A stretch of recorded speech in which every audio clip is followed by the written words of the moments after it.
Hello বন্ধুরা, আজকে আপনারা দেখবেন দক্ষিণ কোরিয়ার মৎস্য খামারে কিভাবে ট্যাঙ্কির ময়লা পরিষ্কার করা হয়। এই যে দেখতে পাচ্ছেন, ট্যাঙ্কি পরিষ্কার করতেছে।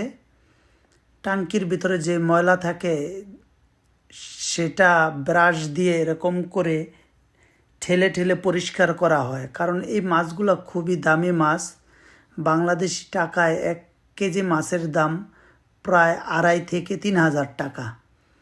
এই যে দেখতে পাচ্ছেন, এই যে ব্রাশ দিয়ে কিভাবে ঠেলে ঠেলে পরিষ্কার করছে। এই যে মাছগুলা দেখছেন কত পরিষ্কার হয়েছে।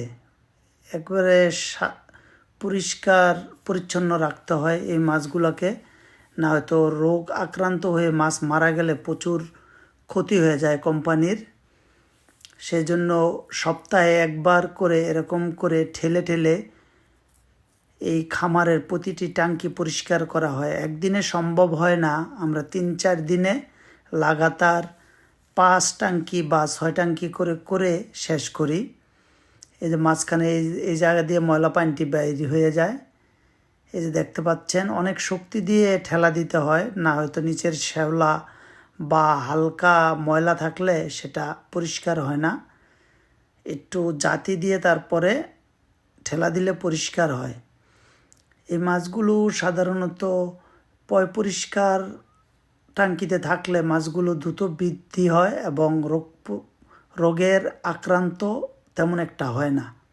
এই যে দেখতে পাচ্ছেন, এই পাশে ময়লা, এই পাশে এখনও করে নেই, এভাবে চারিদিক দিয়ে ঘুরে ঘুরে করে। এই যে ময়লা দেখা যাচ্ছে নিচে। মাছগুলো দৌড়াদৌড়ি করতেছে, যেহেতু পানির পরিমাণ একটু কমে গেছে তাই মাছগুলোর একটু সমস্যা হচ্ছে অক্সিজেনের। তবে মাছের পানি থেকে অক্সিজেন গ্রহণ করে থাকে।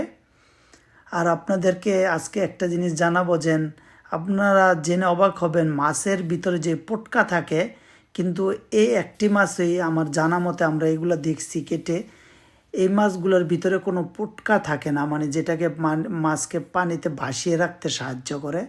এরকম মাছের ভিতরে যেই পটকা থাকে সেরকম পটকা থাকে না, এটা কাঁংসার সাহায্যে